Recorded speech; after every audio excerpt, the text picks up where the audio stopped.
And welcome, nerdy knights of the well-rounded table aboard Bohemian Geek Studies Millennium Fandom. I'm Padawan learner Sarah O'Connor, queen of those queries and defender of those droids. Today we are here to talk about one of the best droids in the entire galaxy, that true golden boy hero who is close to our hearts. That's right. Today we will be discussing C-3PO, as well as the immeasurably talented Anthony Daniels, who portrayed the character since both of their first appearances in A New Hope. And Sarah and Geoffrey, just a little quick fast fact to get us started. Anthony Daniels is the only actor to appear in every single one of the 9 Star Wars canonical films, as well as television's Clone Wars, the movie Solo, and Rogue One. It's wild. And it's wild. Including a non-C-3PO role in Solo. He has a couple non-C-3PO roles, which is kind of cool. Like, he finally got to get out of the suit. So, thanks to Jedi Knight Anders Drew, who won't be joining us today, but he'll be back, I was reminded of his cameo as Tak, the escaping slave on Kessel. Yep. Cool. So, if we could get him on Mandalorian, like maybe season 2 cameo, he'd have like every single TV series under his belt. And before we dive in, though, let's meet the rest of our well-rounded table nerdy knights that we have here today. Hi, everybody. I'm Jedi Master and Rebel Scum collaborator Colleen McMillan. And the rebellion grows. We've got a newcomer to our ranks that is a great defender of droids and shaman for the Ewoks who worship in the Golden One's name. In the Ewok custom, we shall play for his story in all the crystals, crystals, shells, polished skulls, little ones, and other treasures our storytelling shaman is interested in, as established through Ewok custom, of course. Perhaps maybe some 3PO socks? And with that wonderful preamble, why don't you introduce yourself, Geoffrey? Hello. Welcome. Hi, I'm Geoffrey Melada. I am a reporter and a lawyer and a drama critic and a nonprofit communications professional and a husband and father. And I have to acknowledge my long history and friendship with Sarah. And I just think it's so cool that we met in a Jedi Master Padawan context. Very much so. Right? Years ago when our law school paired us together so I could be your mentor on the Pennsylvania bar exam. And I feel like that whole summer when we met was a Jedi training exercise. Montage. Right? Montage. On Dagobah. And of course, you trusted in the Force and passed. And I'm so proud of you, my Padawan. And both of us left the Esquire Council in a matter of speaking, right? We like Ahsoka'd out of there as soon as we could. Well, we didn't die. We joined the Force. Exactly. Mm-hmm. Perfect. Well, is there anything else you kind of wanted to say, Geoffrey, as kind of an introduction for why you're here and what we're kind of doing here today? Well, I'm just so thrilled, and I can't wait for Anthony Daniels to see this. I'm so thrilled that you two are hosting a podcast exclusively devoted to, the most, neglected, unsung hero in #blessed. Right in the galaxy, Goldenrod himself. And I just cannot wait to tell you why I have loved this character my whole life. The day the Force brought us together in the most unexpected way. I'm so excited. The unlikeliest of places, our hometown of Pittsburgh, Pennsylvania, and tell you all about his new autobiography and the surprises and memories and treasures that it yields. Perfect. Oh, and do you mind sharing what you do outside of being a guest on the BGS Space Cast Blast? Well, as I mentioned, I wear many hats as a journalist here in the nation's capital, as a lawyer, as a drama critic, and most important, as the chief storyteller for the Treatment Advocacy Center, a national mental illness nonprofit. Excellent, excellent, excellent. That's wonderful. Well, Colleen, how about you finish up our introduction so that we can blast off together? All right, yep. We have to go over this every episode because we just have to. We run the gambit here in terms of rank, Jedi rank. We have Youngling with Flo, we have a Padawan, we have a Jedi Knight, and we have a Master, and now a Co-Master here. But no matter what your rank, one thing remains the same. Just like Dooku and Anakin, much to learn we still have. And to set this stage, Geoffrey did an incredible interview with Anthony Daniels for the Pittsburgh Magazine in the winter of 2009. So in addition to his very incredible work, we'll be exploring C-3PO's character and taking a handful of questions that we got from our fellow BGS Nerdy Knights, which I'm always excited about. Mm-hmm. And to state the obvious as like one of our disclaimers that usually applies, this episode is filled with spoilers, especially with respect to his autobiography, which I think is super cool. So if you're looking for like a reason to buy the book, this is probably a very good episode for that, but I defer to Geoffrey on that. And so frankly, if you haven't gotten a chance to watch any Star Wars that features this guy, have you even been watching Star Wars? So this video, in addition to spoilers to this wonderful character, may contain some adult language. I'll try to keep my F-bombs in check, especially with Geoffrey here. So put your younglings to bed, grab your absolutely favorite drink from the cantina so that you can prepare to relax and unwind as we engage your mind. And obviously this time to kind of shake things up, I'm always here to ask questions, but so is Colleen specifically about Anthony Daniels. And I can't wait to have our listeners, have Geoffrey help us get to dive more deeply into this superb interview that he got to do.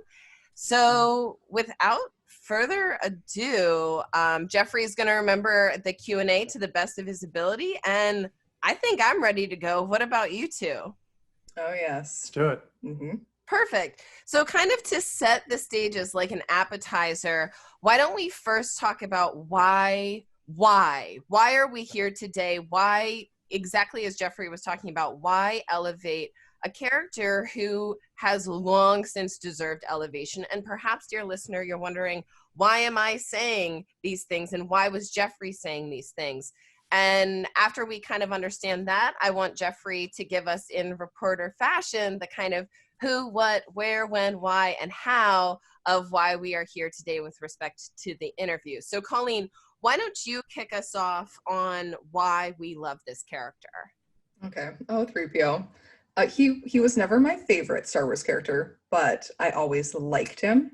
I was always happy to see him on screen. I would light up every time he came on. I was, yes, 3PO's here. We're going to have some comedy. We're going to have some like whinging. It's going to be fantastic.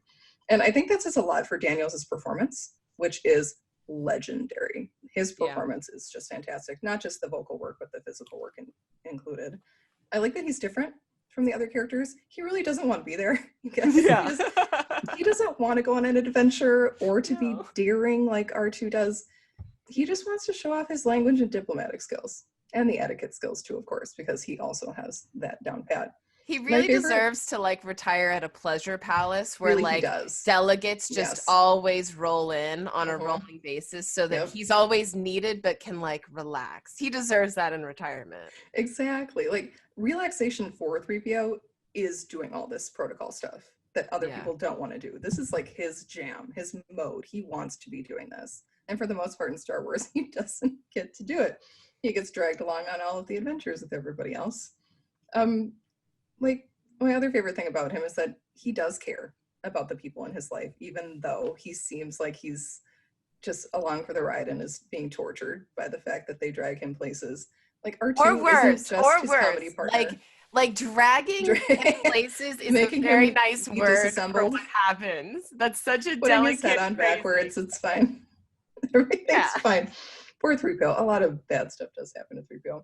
But like him and R2 are actually best friends. Like it's not just this weird relationship where it's like an odd couple kind of thing.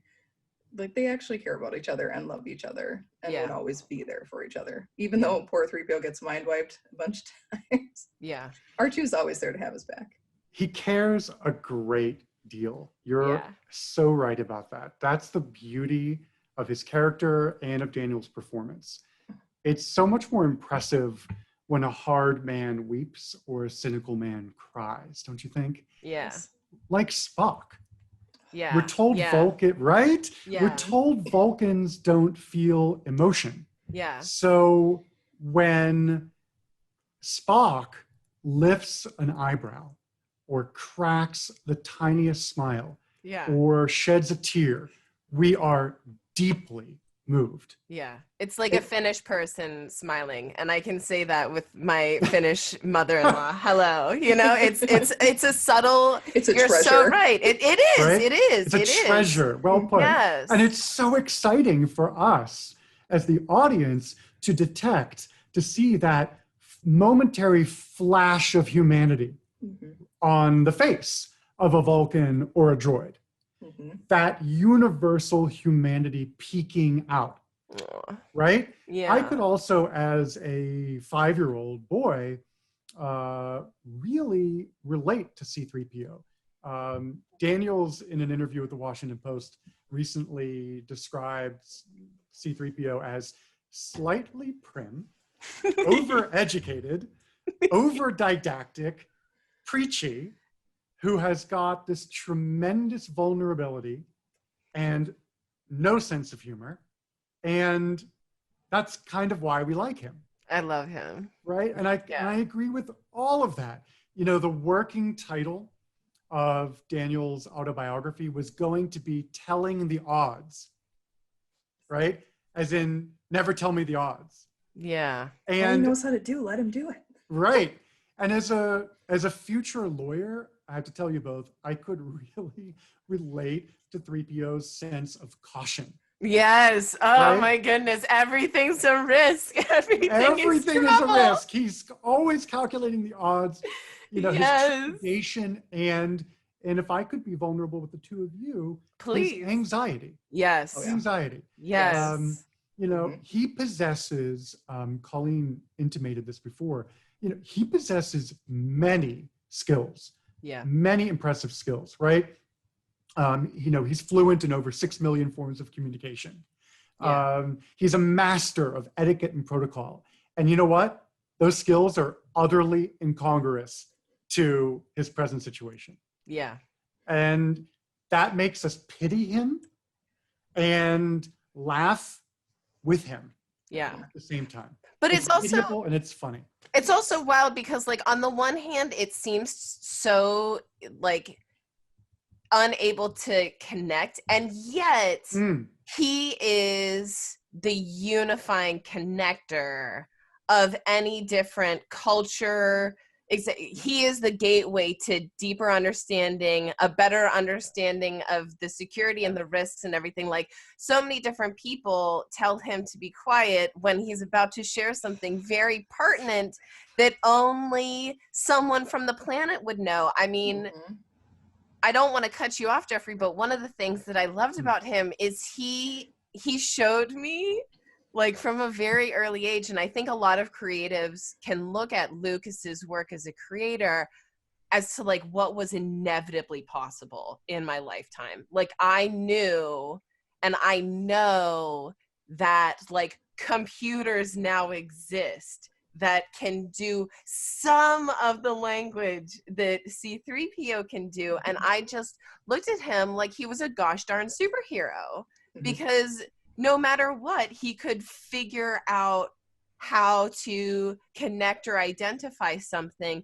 whether or not people wanted to listen to him. He was literally the golden canary in every single dangerous situation. Like, please, can you listen to him for a second?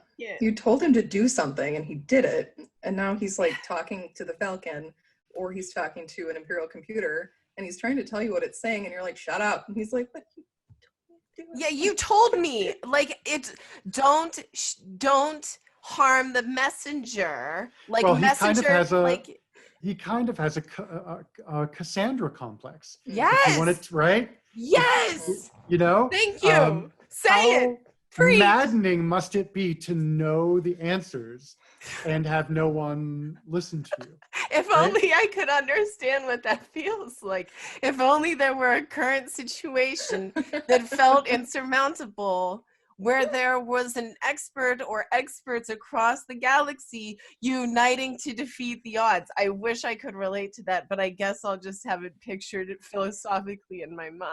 You just have to watch more Star Wars. Yeah, you just have to watch more Star Wars. So I guess, is there anything further on that kind of hail to the chief here of C-3PO before we get to how did us three get here? Anything else we're kind of missing? Well, I think we can get into this in greater detail. But I think you said a minute ago, Sarah, that he's the gateway. Yeah. And I want us to talk about this later. There's a rich tradition in literature of having a relatable character be your guide, be the audience's entree. He's the Nick or the Ishmael. He's the Nick Carraway. Rosencrantz and exactly. Right. I love when people talk. Like, if anyone, dear listener, is thinking, I'm not sure what they're talking about, I am with you. We are in this together. And if some of you are like, finally, some people are speaking. I'm like, yay! This is why we are here today. Mm-hmm. So why don't we get into this interview with Anthony Daniels and Colleen, what you were going to say. Why don't we save it for this point? Yeah, yes. Let's come back to that. We're starting to get excited. Mm-hmm. So Geoffrey, why don't you start off with like, how and why did that even happen? Because to some of us, that seems akin to getting to interview a demigod, right? Like that shouldn't get to happen with someone that I know. The Ewoks thing. Surely. Yeah. And right, the Ewoks, and we're gonna talk about that scene later because that's my favorite scene in the trilogy. Journalism is a wonderful profession. With that little notebook in my hand, I have gone into so many rooms that I could never have gone into otherwise, and met so many people, including heroes. Yeah. I would never have otherwise met. And so I'll tell you the story. It kind of is an odyssey, unto itself. So in the winter of 2008, I was at Carnegie Mellon University's Entertainment Technology Center. It's a fabulous place where art and drama meet tech, and computers. It's like C.P. Snow's The Two Cultures, right? Yeah. It's where the smart, wild things go. Exactly. And I was there on assignment from Pittsburgh Magazine to interview Professor Don Marinelli, professor of drama, who along with the late Professor Randy Pausch had co-founded the ETC. And I don't know if either of you have ever been to the ETC, but it is not like any other college building, frankly, any building on this planet you've ever been to. Paint us a picture with your words, story. I will. So you walk into the lobby and you are immediately greeted by a life-size statue of C-3PO. Wild. Right in the lobby. Right, exactly. Wild. Exactly. And when you go up to the various floors, each floor is decorated with, down to the smallest detail, like the set of some famous sci-fi movie or TV show. Wild. So there I was lost trying to find Don Marinelli's office, and I'm wandering a floor that looks exactly like a Borg cube with Borg recharging. Right? Scary, but exciting. You know, there are board charging stations, you know, everywhere. So great. And, you know, for a moment, since nobody warned me this was going to be the case, I wasn't sure what planet I was on. Yeah. If I'd fall into a worm, Because you wormhole, know they have that there. Like, I actually know they have that there. right? Yeah. It was unbelievable. And I was lost, and I couldn't find his office. And then I came across one mysterious office door. Every other office door had an official nameplate on it. This one had like a handwritten, rudimentary placard. And it said Anthony Daniels. And I thought, you nerds, you fabulous, beautiful nerds. This is an empty office, and you have, you know, Mock assigned it to the only actor ever to appear in all 9 canonical Star Wars films. Right. That's an what homage. I thought. Yeah. An homage, if you will. Yeah. So that's what I thought. But I'm also a reporter, and I'm curious. So Yeah. even though I was late, you ladies know what I had to do. You have to, I had to knock on that door. So I knocked. Yeah. And then I heard the voice. I heard from the other side of the door on a random Tuesday night at 7:30 p.m. in Pittsburgh. I've heard this before and I'm getting chills. Right. It doesn't even matter. This is what I heard. Hello, how may I help you? And the door opened, and there before me stood the most preternaturally thin man in his early 60s, totally fastidious, not a thing out of place, you know, with a bright smile, you know, beaming at me. Hello, proper as a British butler. How may I help you? And I could feel the hairs on my arms, you know, lifting up. A tingle came over, you know, washed over my whole body. And this is what I said without thinking. I said, you can start by shaking my hand and then telling me what the hell you're doing. The chutzpah. I love in it. Pittsburgh.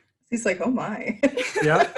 And right. And he laughed and he asked me who I was and what I was doing here. And I said, I'm lost. I'm on my way to try and find, you know, Professor Don Marinelli. And he said to me, I'm just finishing up a phone call. And he said to me, as soon as I'm finished, I will join you in the professor's office. I will meet you there.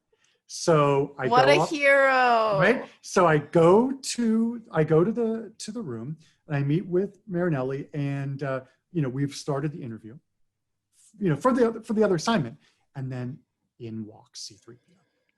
Right? In walks my childhood idol. I had a C-3PO themed birthday at the Jewish Community Center when I was 5. My father, my late father, who was an artist like Sarah, and also a medical doctor, but he was a fabulous artist. He painted this enormous C-3PO poster and a C-3PO cake. Anyway, so in walks my hero.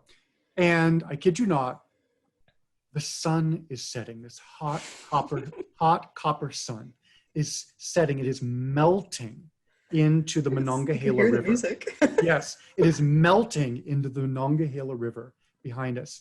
Daniels crosses over us to the window, looks outside with this contemplative gaze, and he says, reminds me of Tunisia, 1976.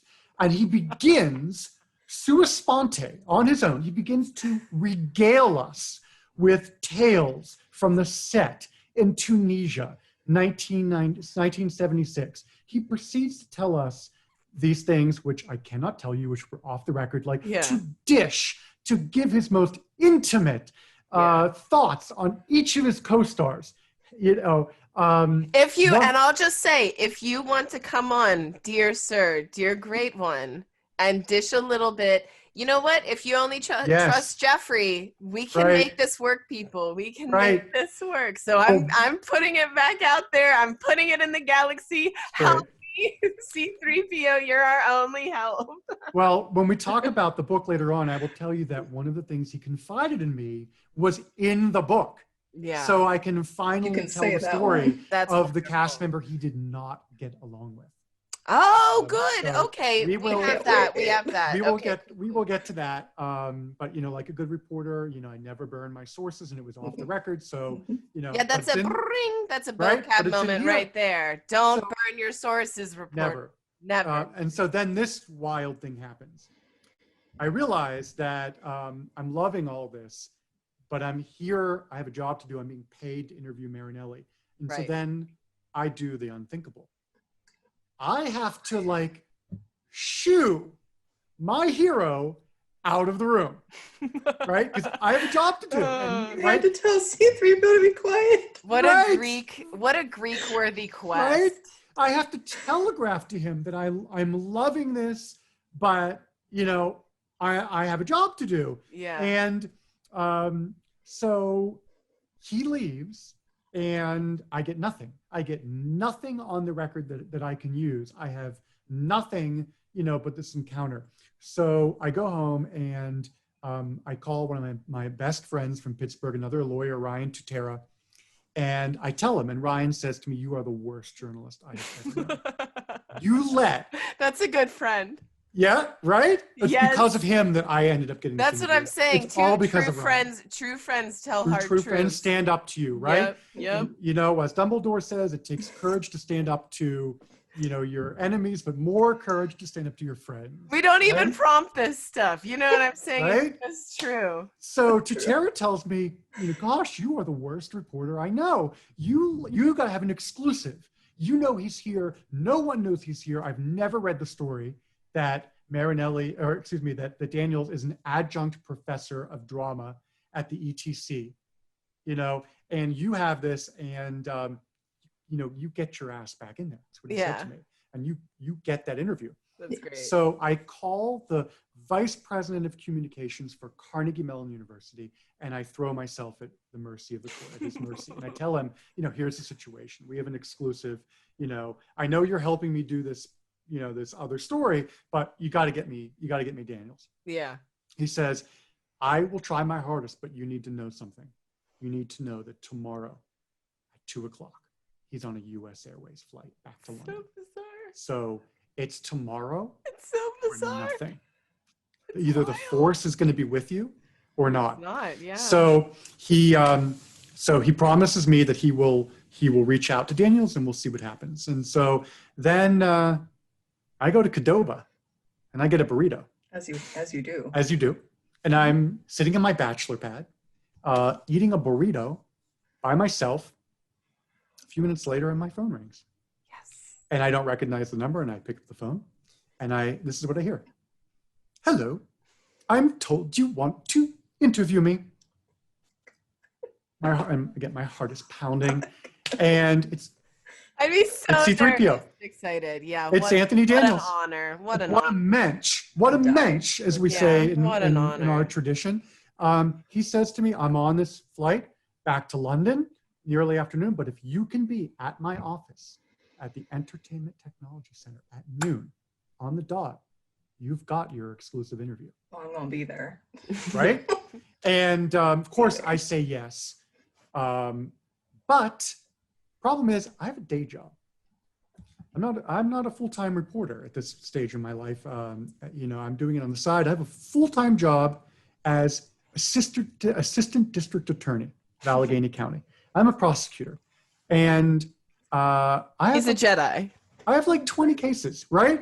Right, exactly. I'm the Jedi and the protector, and I have like 20 cases in front of Judge Rangos. Because that's how it works, folks. Yes, that's when you're the young. Secret. Yeah, that's when you're the a young secret. assistant DA, and you've got like a stack of files this high, and so to make a long story short, basically, like the Rebel Alliance, the city of Pittsburgh has to pitch in, and all these different people have to work together. This whole assemblage of people has to come together and help me, like the community like a good community, right? Yep. A rallying So cry. that's right. So the community rallies behind Star Wars and Anthony Daniels.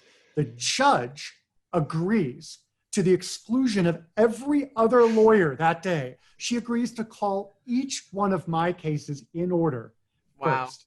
Wild. The deputy district attorney of Allegheny County, Bruce Beamer, he agrees that if my cases hold over to the afternoon, if there's so many that I can't dispose of all of them before noon, he will personally try them himself. He said to me, hey, this is Star Wars. This is C-3PO. That's what I'm talking about. You're going to get again. Anthony, you are seen, Yep. sir. You are seen. Exactly. And so they all make it happen. And so because of them, because of that teamwork, because of the community, all these people pitching in, I make it. I make it right on time. I mean, like on the dot. And he gives me 90 minutes. He gives me 90 minutes. 90 minutes. And, you know, too many highlights to share. But one of the things he tells me right off the bat that I think is so fascinating is that he never wanted to be in Star Wars. Yeah. He turned his nose up at Star Wars. It's cheesy sci-fi. Yeah. That's what he was afraid of. Mm-hmm. He was a couple years out of theater school in London, you know, drama school, and he had just started in RNG in Tom Stoppard's Rosencrantz and Guilden's chair, for real. Exactly. I knew you two would hit it off. What wonderful preparation for this role. He had just started in RNG, and you know, and he didn't want to be in sci-fi. In fact, and I couldn't believe this when he told me, he walked out of Stanley Kubrick's sci-fi epic 2001: A Space Odyssey. I mean, that's Got up fair. and that's not It's a little boring. No, It's beautiful. It's beautiful and cinematic. yeah. But there are parts where it's like, Hal, get your ass in gear. All right. Geoffrey, he's being polite right now. Agree to disagree. Yeah, that was the most polite way of Geoffrey saying no way. It's one of my favorite Kubricks, for sure.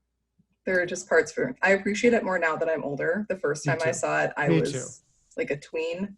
I'm sure I was like 12 or 13. And to make a teenager try and watch that movie. I hear you. But then I watched it again when I was older, and I'm like, the music is just like, yes. So that's where it started with him saying, you know, he didn't want to do it, and you know, the moment he saw on the wall, and he went to Lucas's office in London. The moment he saw the early conceptual art, you know, sketches of C-3PO on the wall, he said he was like in a trance. He was drawn like a tractor beam, you know, was pulling him straight to the image, and he just peered at it, you know, peered into it, and, you know, and he was sold. So that was one of the revelations. He also told me that, you know, while he had, you know, fantasies of being a serious actor, he is incredibly grateful to Lucas because Star Wars has kept him employed continuously since 1976, and, you know, bought him a home in London and in the south of France, and it's, you know, he talked about the business of acting and how unstable it is, and, you know, what a gift to be employed and be able to practice your craft, you know, without interruption, you know, over these decades and decades. And this was another surprise. He stood up for Jar Jar Binks, not for the character, but for the actor, who he said was a terrific actor. Yeah, he's fantastic. Exactly, just insanely good. That was interesting, and he also had some really good advice for actors, and it wasn't what I thought it was going to be. He told me that his best piece of advice for aspiring actors is be on time. Be professional. And that immediately separates you, from the pack. The divas. I think Right. Offerman says something similar, and I feel like at a recent award show that was also brought up in one of the key speeches. I'm blanking on who the person was, though. Just be on time. Yeah. It's good advice. It's great. It's great advice, and it was like respect yourself and your coworkers enough that you all are on time, which I thought that was very lovely to say. Especially if you have to shoot for 12 hours. Yeah. That's right. And he practiced that kind of professionalism, on set, being trapped in, 60 pounds of, metallic, armor, and having to, eat through a straw. And as you learn in the book, having to deal with a bad director in episode 6, who was apparently rude to the actors, out of his element, really difficult to work with. In Jedi? Return of the Jedi? Yes, Richard Marquand. Look at Colleen's face. This is news. I was like, Yes. You learn in the book that Harrison Ford was particularly incensed to read that the director of Return of the Jedi said that the director, had helped Ford discover his character. So Han Solo is Harrison Ford. I mean, right, exactly. And so Anthony Daniels is 3PO. Like, no.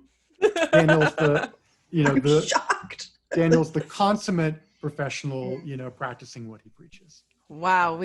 Well, I think this is a good place, unless, Colleen, you have any other questions about kind of the Genesis Odyssey story, right? Of why we I'm ended just up like blown away. Here. I'm just sitting here like, what? So why if that were to happen with me and Sam Witwer, I would die. You just have to go to a Comic-Con. There you go. Go to a Comic-Con, buy a ticket, be a nice, calm human that literally it cuts you in the top 10%. I'm not even kidding. I need to go to a con. But before we travel to a con and meet Sam and Anthony, because they both go to the same convention and make all of our days, why don't we talk about this character's importance in the story? And I kind of want all of us to reflect, but Colleen, why don't you kind of go first, and then Geoffrey, and I'll follow up with who C-3PO is as a character. And then also, I very much agree with Geoffrey and Colleen. I would be surprised if you don't agree as well, but that's sometimes the fun of this, whether or not C-3PO is a storyteller and frankly almost a stand-in for us, bearing witness to the Star Wars narrative. So Colleen, why don't you get cracking on probably the first one, but feel free to choose any and all three, and when we'll kick that off. I know we've talked a little bit about this already, his importance just as a character, being the stand-in, being the audience avatar, being the one who's like, I'm not special. I'm not a princess. I'm not a hot smuggler. I don't have the Force. I'm just a droid with a job who really wants to do that job, but I can't. Instead, I get to go freaking crawling all over this desert planet, getting dust and sand in all of my joints. It's so perfect and true. And no one cares until just like calamitous events over and over and over again for poor 3PO. And I think a lot of people would actually behave this way if they were thrust into an adventure. People like to believe that they're going to be Luke, or they're going to be Han, or they're going to be Ahsoka. And it's like, check what you're doing right now. Most of us are probably going to be 3PO. Yeah. Or like the random bystander on Tatooine who doesn't have any idea what's going on. Like the rebellion was pretty small, or we'd be part of the Empire. Like, let's be real. We'd either be like a loyal citizen Imperial person, or we'd be like 3PO, watching the events happen, but also relaying the events that happen and helping. Like, he's helpful. He just is not empowered in any way. And as a droid too, he's really not empowered. He walks into the cantina in Mos Eisley and immediately are turned away, probably because of droid prejudice from the Clone Wars. The Separatists use the droids as their army.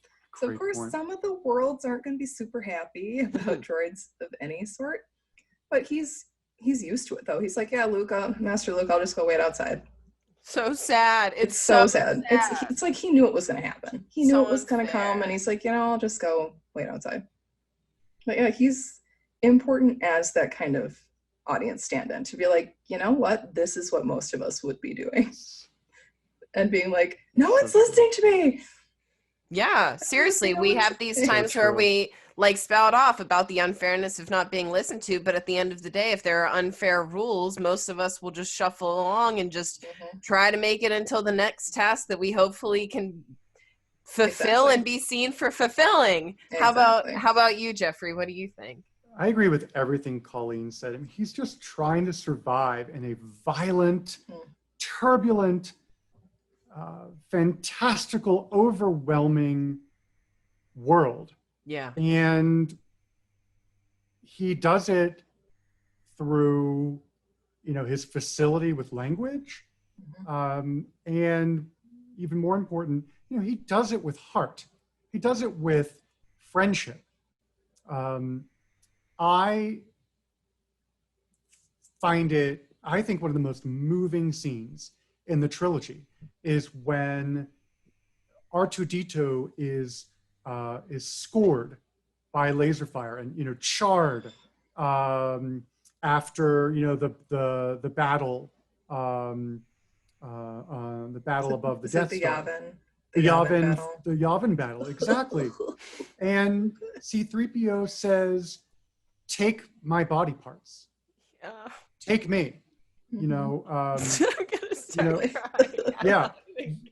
I would gladly donate my parts to save him.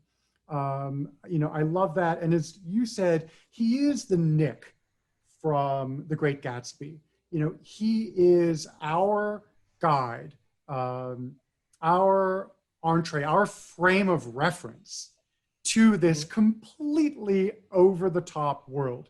I dare say the movie Star Wars A New Hope would not have worked. No. If it had opened up on the heroes and not the droids. But, notice everyone that the first words in the film are spoken by the droids. It's the very first dialogue. That's the first dialogue. Those are the people we meet. And I want to say something that might be a little controversial. Do it. That's what we do here. A little bit of a hot take. Yes. A little bit of a hot take in the Star Wars world, but I cannot talk to a fellow Star Wars fan without being asked, what is your lightsaber color? Exactly. And I didn't even need you to say it somehow. Right? I knew. Right? And, I always feel pressure to talk about, what handle I think, is the coolest or the most elegant. Joe, what's your gear, man? Dooku's. Totally. Dooku's is elegant as fuck. Right? Exactly. And what color, I would, love to have gold. Naturally C-3PO. Yeah. But the truth, as you two were intimating earlier, the truth is, I don't think I would be a Jedi in this world. I think I would be much more akin to C-3PO.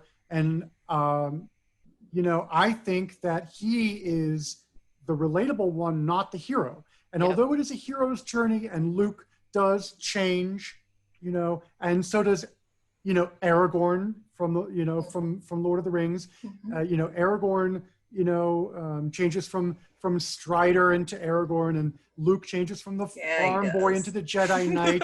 But let's just finally put this out there, okay? Yes, they change, but they start out and they remain the princes of the universe. Right. Aragorn's birthright, Strider's birthright is Hold on, I have to wind up my violin here. Now you can go. There you Thank you. There you go. Aragorn's birthright is to be the king, to sit on the throne of men on Minas Tirith, right? And Luke's birthright is to be the knight of the galaxy, But C-3PO starts out with none of those advantages of DNA or he was built by a slave child exactly to help run things. I mean, exactly. Huh. But really he is a hero. Well built. He is a hero. But he is a hero. Yes, absolutely. And he, as much as anyone else, saves our heroes and saves the galaxy. And we'll talk about that in a minute. But in episode 6, on the Forest Moon of Endor, when our heroes have had it and they've reached their lowest point and they are bound and captive and they've come to their end, it is C-3PO, the storyteller, who saves the day. And I'm gonna say something. I don't know what I want to call it, but I want us to change the name for hot take. No, we're just taking good ideas off of ice and airing them out for taking them out of cryostasis. Yeah, so here's one out of cryostasis. So I was watching the very last, most recent movie, Rise of Skywalker, right? Mm-hmm. And I was thinking, sometimes with these movies, what you need to do is look at it from just a slightly different point of view and see if it still slaps. And here's the thing, folks. Rey is not the only one who has chosen the Skywalker name. She allegedly chose it, but who actually is an original Skywalker? Who actually rises to the challenge? I am talking about C-3PO. R2-D2 helps out, but even the introduction that talks about a dark Sith, sinister language, when all is dark and dire, there's one voice who rings out. And to Geoffrey's point about sacrificing his body, he does this with his mind and his spirit too, by saying, take everything. I will no longer exist. All I need is one last look at my friends. Friends who just a moment ago were totally negging on me, but who I know do care about me and I care about them. So I think he truly is an understated golden child of the Star Wars narrative. And if we were more kind and progressive and rebellious, maybe we'd actually free the droids instead of trying to normalize them, or realizing it's not even up to us to free. We just have to stop being complacent in the narrative, which at least and this gets into a master and apprentice. So I'll hold that for that. But I love what you guys are both talking about of this avatar for us, because come on. He is the closest to us. And I would say R2-D2 without the memory wipes is much more of a veteran individual who has retained the whole story, and C-3PO remembers what he can. I wonder if in the last movie R2-D2 restores everything, not just the most recent update. I wonder. R2's got a lot of stuff knocking around in that brain. I'm sure he's got 3PO's memories in there, because he's just pretty nonchalant about whenever somebody says wipe the protocol droid's brain, and R2's like, bye. See you again in a bit. Go. I'm okay with it if he doesn't, because, to paraphrase Dickens, it's a far, far better thing I do than I have ever done before. A far better resting place I go to, right? He makes the ultimate sacrifice for his friends, the way Spock does in Star Trek 2. And it's so moving that look at the lessons he absorbed of humanity. Maybe C-3PO, the droid, was more human than we ever gave him credit for. I think they're way more sentient than people. That's what I'm talking about. So how about, since this is starting to get to stuff for later down, why don't we make a little quick comparison between Star Wars and Game of Thrones? And Geoffrey, I'm going to let you take this away, because this was another kind of nod to what we're talking about here that you had reached out to me about earlier today. Well, I think Colleen said it, a few minutes ago, but he plays a really important role in that he is the keeper of memory. He is the the storyteller, and that's why just the way that that Bran is in Game of Thrones, and that's why it's just so awesome in episode 6 when he in a very meta way he tells the story of Star Wars in Star Wars. He recapitulates the whole tale, and it is it's so meta because as he tells the story and the Ewoks are all gathered around him, all these families, different generations, it's a stand-in for the universal power of myth, of a myth like Star Wars. Yeah. And I think it's so important that you see that it's storytelling that changes the relationship between our heroes and the Ewoks. It turns the Ewoks from their captors to their comrades. Right. From foe into friend. Right. That kind of works in one of the Heir to the Empire trilogy books also, when he's talking to the Nogri children. He's like having a little history lesson with them, and Leia's like, oof, I hope he's not saying that Vader is the villain. But I think that also really works in their favor. The Nogri are like, oh, this droid, he's like hanging out with our kids. Excellent. Like, yes, he's actually teaching them. So he's a bridge builder. Yeah. A bridge builder. He's exactly. really good at just this interpersonal kind of thing, and people don't take it. Like, no, they're like, oh, 3PO, he can do that? Oh. Right. And yes. look how much emotion, emphasis, dynamics, theatricality he brings to that scene. All the different voices and sound effects, that he does. It's a masterful performance by a very feeling, emotive actor. It's not robotic in any way. Yeah, and could you explain that like one more time or rephrase it just a little bit more clearly when it comes to the sound effects that you're talking about? Like hit us even further with the braggadocious subpart. Can you describe it further for us? Well, Colleen, help me out here, but I recall. Oh yeah, sorry, Jeffrey. Sorry. Like blaster fire, and he does Vader's vocalizations. Exactly. Okay. He can do every part of the story, basically. He can do every character. Because he can use other cool. people's voices. Like he can. Exactly. I see.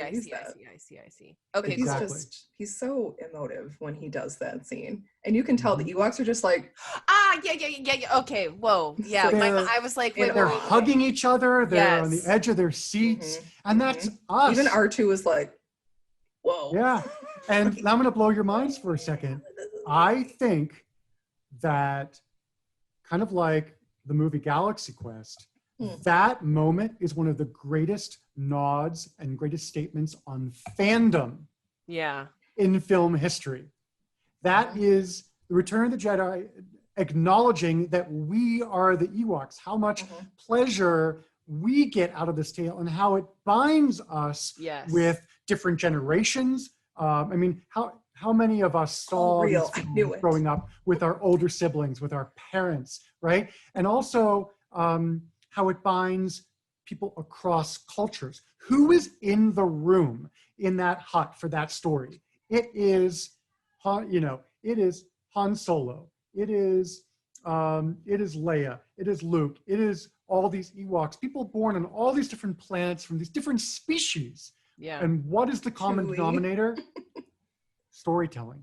Right. That they love stories, that they are moved by stories, Storytelling that is they very learn powerful, from stories. which is another thing we learned from Star Wars, that the Jedi can't really be eradicated from the universe, no matter how hard Palpatine tries to suppress it, because the power of myth and the power of story makes sure that they will never completely disappear. And 3PO is just another great vehicle for that, just because he has these stores of memories and stories that he can draw from. Like, well, make him a Colleen, historian. what are Yoda's dying words to his? What are his dying words to his apprentice? Pass on what you have learned. Yeah.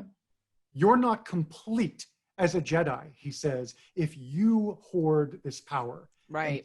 If you You're do not not a Sith, you teach have to it, teach. you have to teach. That's the last step in the hero's journey. Yeah. And it's all about story. That's why Yoda finally comes through.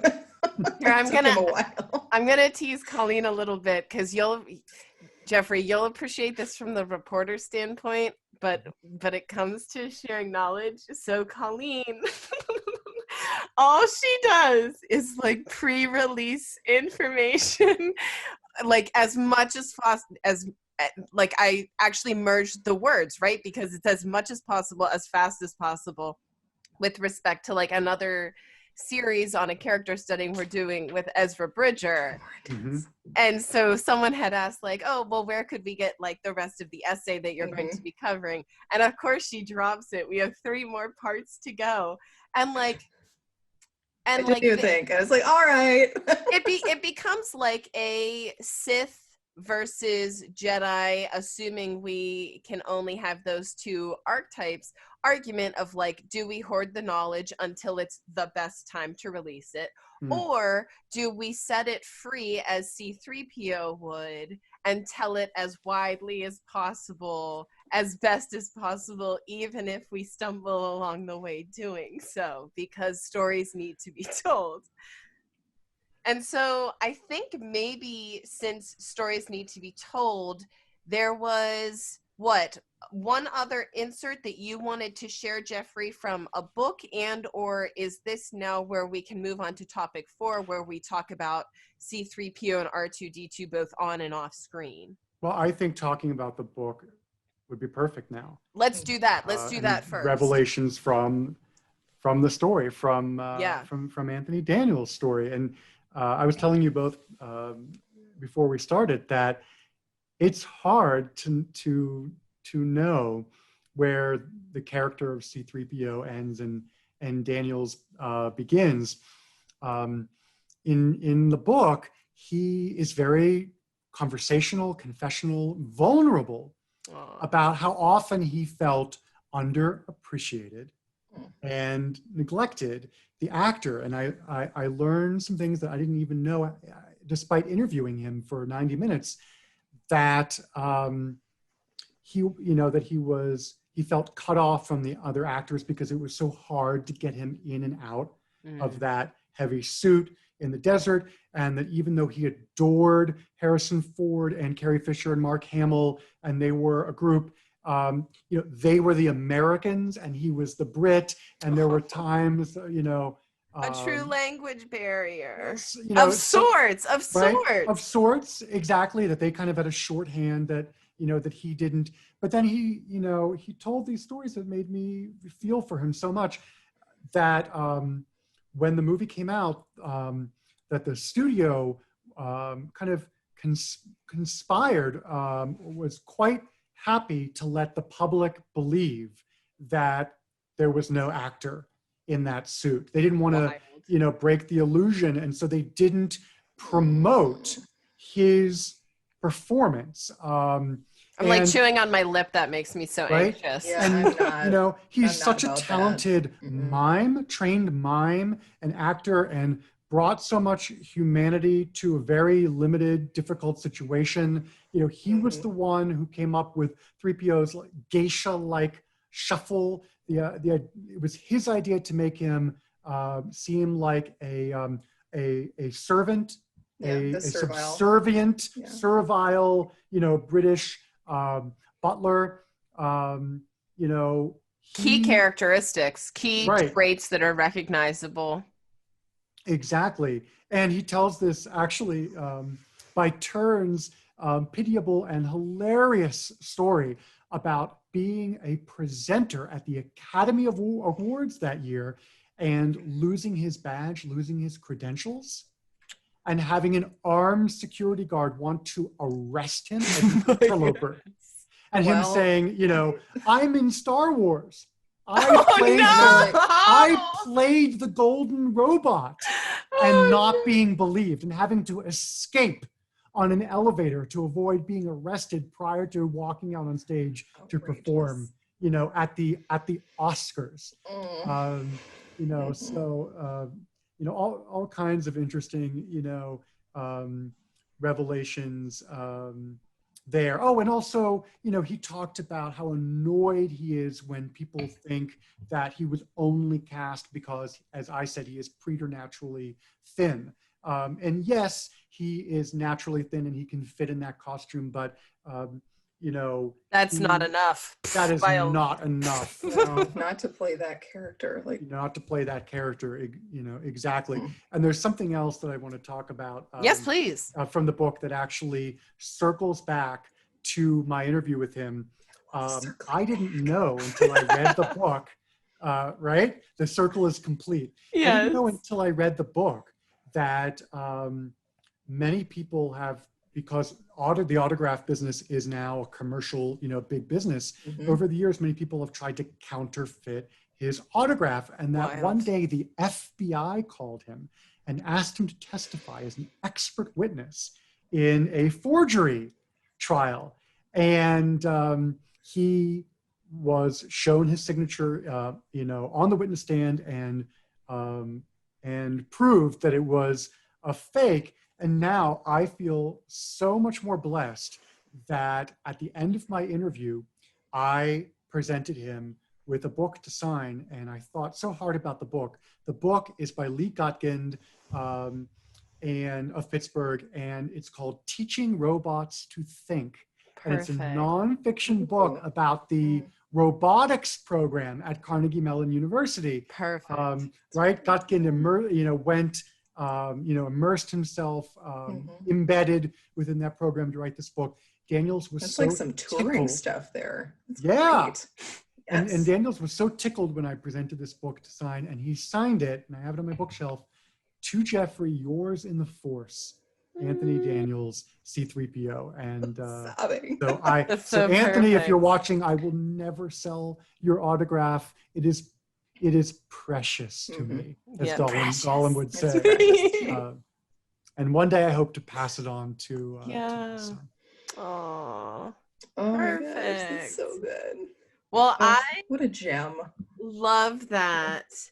I think there was one little tidbit with respect to, we had talked about the C-3PO R2-D2 storytelling. I feel like they are the iconic duo in some ways, and I know this will sound like a take it off of ice take, but in some ways more iconic than the Jedi, more iconic than Han and Leia, because you can look at an image of either C-3PO or R2-D2 and know precisely what this is. Yeah, with even their silhouettes, you can. Yeah, with any other character besides maybe Leia with the buns. Right, the buns.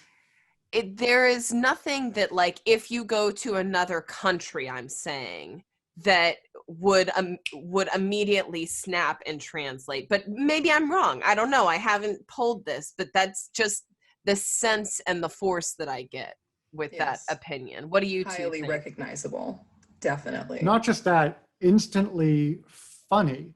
There's something about that mismatched pair, that Laurel and Hardy, you know, the one is, you know, tall and lanky, and the other one is short and squat, and it just, you know, it's immediately, you know, funny and time tested as a comedic, you know, device. But you know, as you said, their friendship, their relationship, all that they survive. I mean, they are the picture of resilience, those two. Yes. And that's another thing that I think makes them so human, how they survive in this alien, violent galaxy without laser swords, without the Force, without the Millennium Falcon. right? Mhm. Just Right. with just their wits about them and their Oh, and yeah. their friendship, and R2 is their so manipulative. right. R2 has Well, everyone wrapped around his finger. R2 is Odysseus, Colleen, Mm. right? He is the clever one. He is the trickster, Mhm. right? Yeah, he is. Resourceful and inventive, Mhm. right? Creative. And creative, right? He Mhm. finds creative ways to get out of jams. That's Kirk. That's Odysseus. Yeah. These are Yep. timeless characters. But then you need a straight man. You need the Spock. And you need the comedic straight man, right? Yeah. Exactly. And that's, Yeah. and you, right, we're talking about Laurel and Hardy and Because otherwise they wouldn't work if it was Abbott and only Costello, one. exactly. Was one of them, it would be fine still, but it wouldn't work as well. Yeah. Exactly. Wouldn't be as endearing either, just Mhm. because that close-knit friendship between such opposites Right. is always really intriguing. Now, did Martin and Daniels Lewis. That's another Yeah. example. Did- Mhm. did Daniels talk at all in the book about their working relationship at all? Kenny Baker. So this is the story I've been sitting on. I was gonna say, I was like, I can't wait. I'll bet it's R2. This is the story I've been sitting on for over a decade. I'm just wondering if there's Daniels some couldn't buildup. stand him. Daniels couldn't stand Baker. Kenny Baker. There's no love lost there.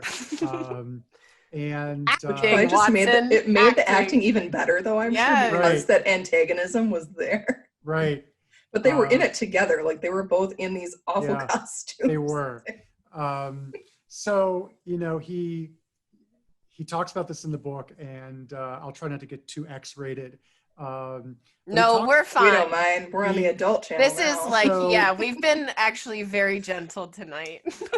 The sense that I get is that Kenny Baker was, a little bit nasty, a little perverse, a little kinky. Ladies' Um, man. Apparently, Kenny Baker, had this idea that he kept pitching to Anthony Daniels that they should capitalize on their stardom and travel the world hooking up with female fans, with chicks. That they should use their powers. That's very for- R2D2. Some groupies. Right? Get some droid groupies. Right, exactly. Yes. So Or Anthony Daniels is like, Daniels was not much of a fan. He did really get along well with Sir Alec Guinness. shocking. This is a lovely little story. So Yeah. Sir Alec Guinness actually got this big fat monster per diem I'm on sure. the set, like Mhm. fistfuls of money. And he gave it to young Anthony Daniels. Aw. And He's like, you're an up-and-coming you're an Shakespearean up and coming actor. I care about you and your career. British. And he felt the same way about Harrison Ford. And the three of them would go out to dinner, and Alec Guinness would regale them with tales from his career, but also That's ask them lovely. tons of questions about their Hmm. future. He really cared about their future, He's a good you know. And Good that dude. is so Obi-Wan-like. That's so That's lovely. Mensch-like in this movie Jedi. so Jedi-like. well. So I don't want you to get the sense that Daniels was misanthropic or antisocial, but it's an irony, a delicious And what's irony misanthropic, Jeffrey? to that he help hates me his out? fellow He man. hates Okay, people. thank you. Thank you. Thank you. And No, he just didn't care for Kenny Baker. he just ironically did not get along with Didn't his, want to on-screen screw random chicks. partner. I mean, that's fair. Yeah. That's Wonderful. Yeah. Was there anything delight. further from the interview or Colleen that you have for Geoffrey? Because I think we're about to dive into our Master and Apprentice, unless there's something I'm still missing that we haven't touched on above. Geoffrey, while Colleen's thinking. I'm Anything always else intrigued about just like what people read for Star Wars. Like, Oh, were that's you, it. Yeah, were that's you a it. Legends reader or EU Expanded Universe reader, or are you more canon reader?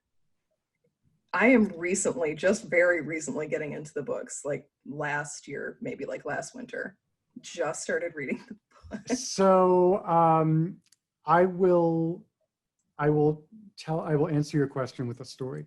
So when I was 18, I was a summer camp counselor in Pittsburgh, and there was a torrential downpour one day, and my second graders couldn't do anything.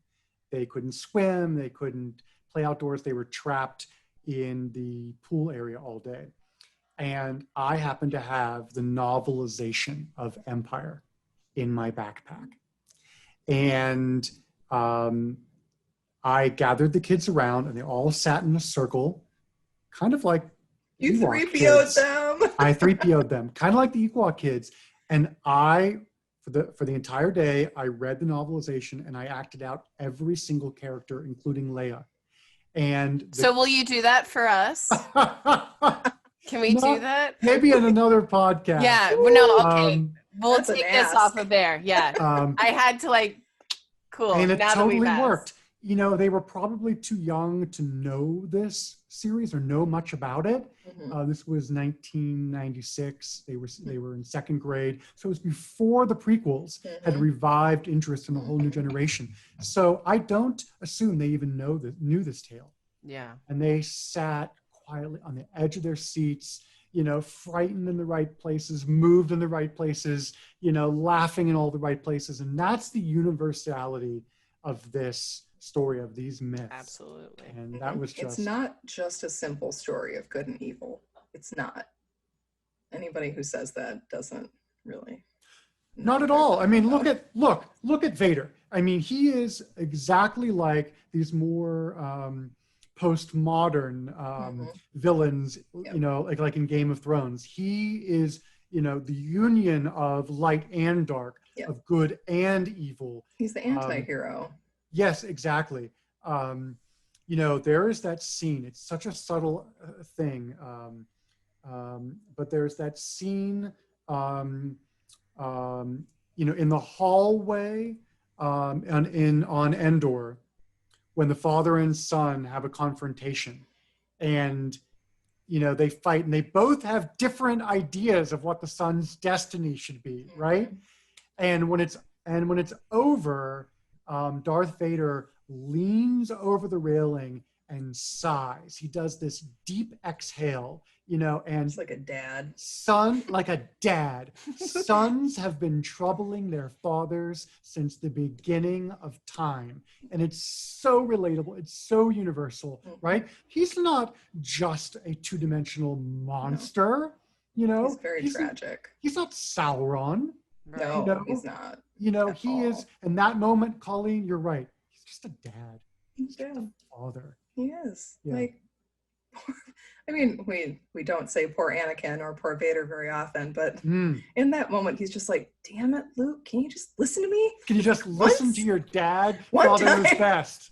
Right? Listen to you're gonna evil grandpa over Sith. there. You are going to grow up. As long as you live under this roof, you are going to train in the dark side, and you are going to, right? Yeah. Luke's like, as long as you no, live on I'm not, moon. Dad. Right. I'm going to change you, Dad. Like, oh, shit. Right? Yeah. That's such a good way to look at it. Like, it's a series about relationships in the long run. Even Palpatine, who is this ultimate evil character, he has a lot of different relationships going on that he's cultivated, and he's manipulative, crazy manipulative, but he also has a lot of arcs happening with different people he interacts with, and he's not as three-dimensional as Vader or Anakin is, but still every character in Star Wars has motivations and a reason to do things. It's not like Sauron in, like you said, The Lord of the Rings, where I know the Silmarillion kind of goes into him and fleshing out his character. But if you only read The Lord of the Rings, you'd be like, Sauron's just the eye. He's just this evil eye in the sky that we have to make sure doesn't get the ring. Whereas Palpatine is like, shit, we have to be careful with this guy because he can actually manipulate Anakin's super midichlorian Skywalker. Like, we need to worry about this. And then you get characters like 3PO who come in and are like, we need this comedic relief because the seriousness of the story needs the comedy. Otherwise, it also doesn't work. It gets way too self-serious. Yep. And thankfully, we had 3PO and R2 in there to do that for us. Right, right. I mean, usually kids love movies about Senate meetings and taxes, but that hadn't really happened yet. So that was very good. All that banking talk, man, it's riveting. And speaking of riveting, I kind of want to continue since we've kind of like slipped gently into the Master and Apprentice section. I wanted to flag that we kind of already answered a great question from Jedi Knight Anders Drew, who asked, quote, how skilled is Anthony Daniels to show so much emotion when C-3PO's face is unable to show any? No eyebrows, no mouth movements, all from his body language and vocals. So I didn't want to lose the content of that question, but is there, I feel like we sang those praises already. Is there anything else that we're missing, Geoffrey, or maybe there's he does a head tilt when Ben Kenobi dies. It's subtle. It's subtle, and if you don't look carefully, you could miss it. But you know, he's grieving too. Yeah. He's grieving too. And yes, it's much harder for him to convey that, without, facial expressions. But, as I said before, he was trained in the art of mime. He was trained as, classically trained as an actor, and he uses every device in his, at his disposal to force the humanity to peek out, in that performance. I also want to just say, his character has this existential fear of being disassembled, taken apart, right? Droids are the slaves of the galaxy. They have no rights, and they're constantly at risk, of losing control over their bodies, right? And so perverse, right? It's incredibly perverse, and that's why I think it is. And I said this before, so moving when this is his greatest primal fear, and his friend is injured, and he's like, take from my body, rip me apart, anything to save him. Do you think that's why Chewie has a strong affinity for 3PO? Because of the slavery aspect? Just because Chewie's always looking out for 3PO and putting him back together. It's a great point. And he's not the only one. I mean, to Luke's credit, here he is. Luke is this powerful space samurai, right? And what happens on Tatooine after they've defeated the Sarlacc, the pit, the monster, what's it called? Is it called the Sarlacc? The thing in the pit? The thing in the pit. Sarlacc monster, right? They've defeated him. They've defeated Jabba the Hutt, and the droids are in the sand, and and what does Luke say to Lando? Don't forget the droids. Don't forget the droids. Go back for the droids. Go back for them. Go back for our people. For our people. For our people. Yep. For our friends. They are as human as we are, and their lives are as important as we are. And the fact that you're saying this, and in light of me, I had really wanted to watch C-3PO's last moments, at least in the movies, right? And to the point where Anthony Daniels disappears into the role because he is the role. They are one and the same. And to the extent the acting is done how it is, I posit that one of the only times, if not the only time, we see C-3PO like twitch like a robot is when he is forced to read a Sith weapon despite his code for the group. So that's the only time he is not his himself. Eyes go red, kind of. Yes, is when he is taken, when his core essence is taken over. That is the only time he is a robot, and that's still a human in there. It's beautiful. That's brilliant, Sarah. I never realized that. That's exactly right. You don't believe it's a human? How is that possibly a human in there? He's just so attuned with the role. That he knew in that moment, probably, he's like, this needs to be different. It can't be 3PO because it's not really 3PO anymore. Exactly. Which is also really Exactly. I mean, fortunately, spoiler alert, right? So we can all feel better. He comes back. However, we philosophically approach what back is, certainly that's certainly worth a pod discussion in its own right. But before we get to Anders' second question, I wanted to ask Geoffrey, since we've had a chance to kind of probe your mind, did you have any questions for Colleen and I that we haven't covered already? And it's okay if the answer is totally no. It could be yes, no, maybe so. Yeah, so I would love to know, because I think relatability is one of the essential ingredients in any story. I want to know, what other characters you find relatable and why. Ooh. Yeah. That's an excellent question. You're going to make me pull a Colleen, so I'm going to let Colleen go first, unless you need me to go first, Colleen, because that is a superb question. It's a really good question. This relatable, like, I relate to them exactly, or that you could imagine that many other people do. I would say Ahsoka, probably. Ahsoka Tano. The fish out of water, the new student, the new employee, trying to do their best, even though they're the intern, basically. Yeah. Like, poor Ahsoka, she's probably the unpaid intern, and she gets sent to go hang out with Anakin. Anakin doesn't want her there. I think that is really relatable. Just the kind of growing pains from being 14 and then having to jump into the workforce and be this amazing person at your job, like, instantly. An amazingly talented woman who isn't wanted in the company of a powerful man. I have no idea how to relate to that, though. I don't know how to relate to that, though. No one does. I mean, to Obi-Wan's credit, he is like, yep, here's Ahsoka. She's great. Anakin should teach her. She's wonderful.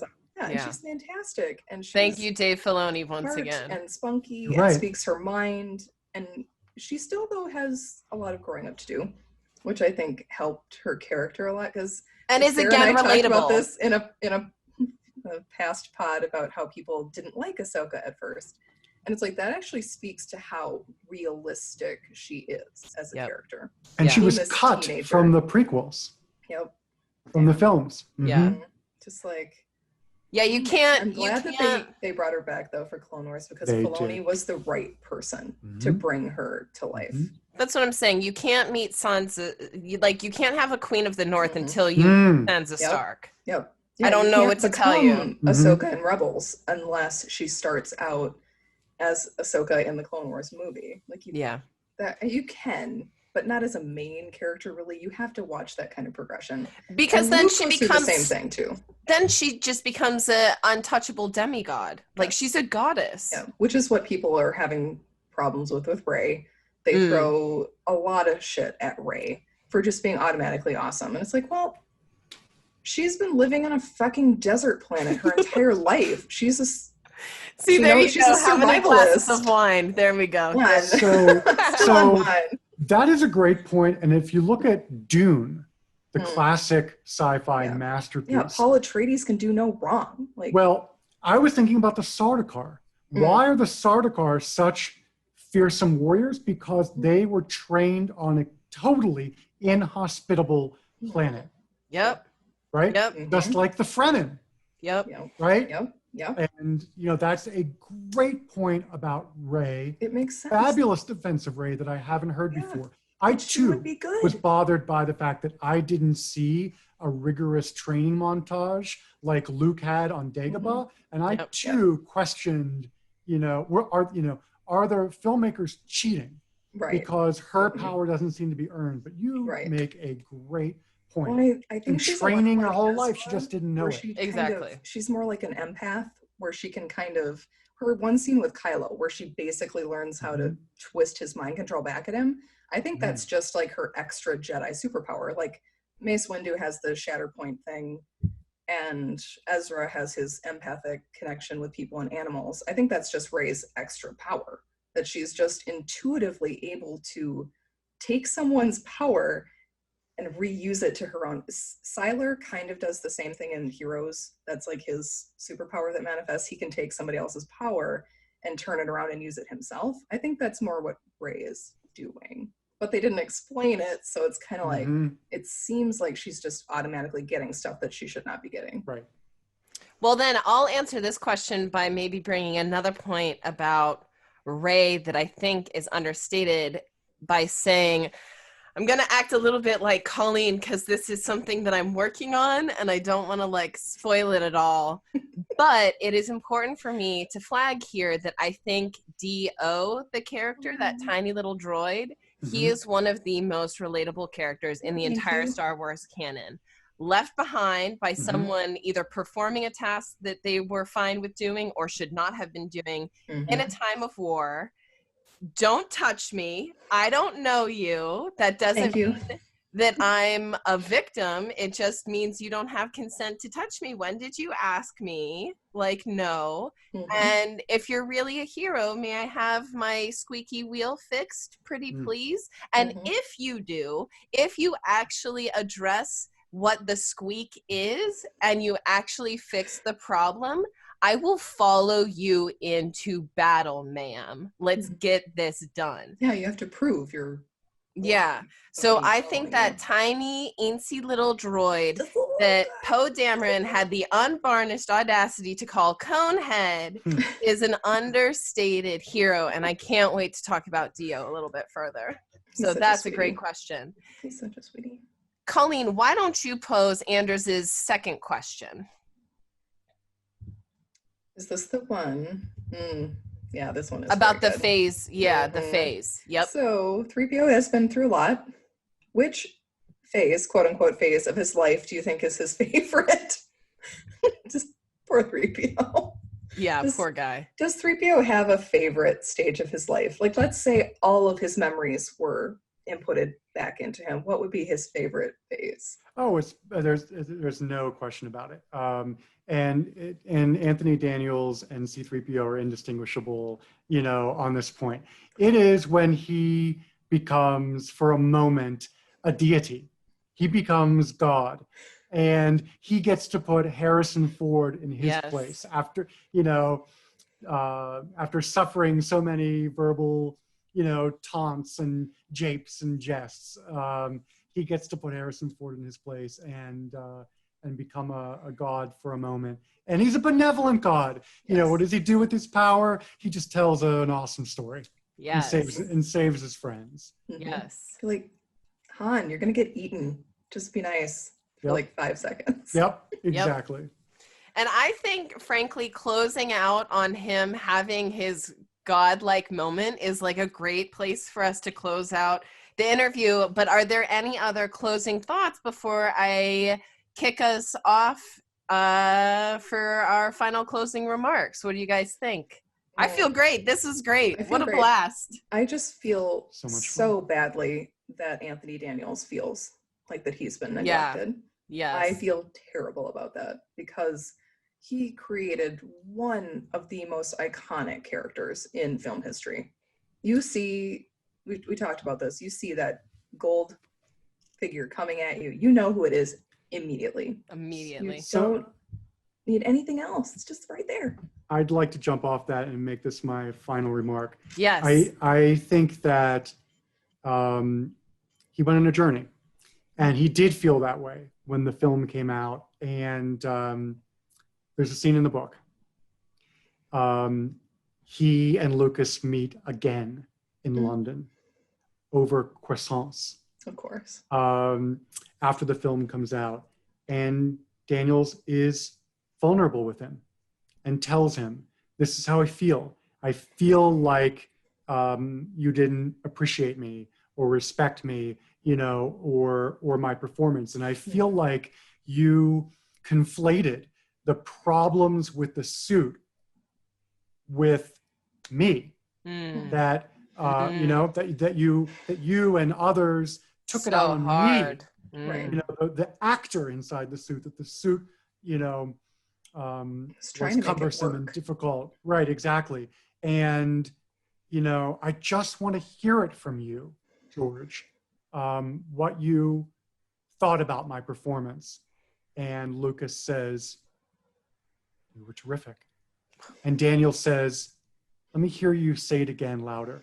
And Lucas says, you were. terrific. My goodness. Oh man, He tearing is up a and little bit. was. Yeah, he is and was. George gets it right a lot of the time. Mhm. And he does appreciate the people who worked with him and for him. Like, Yeah.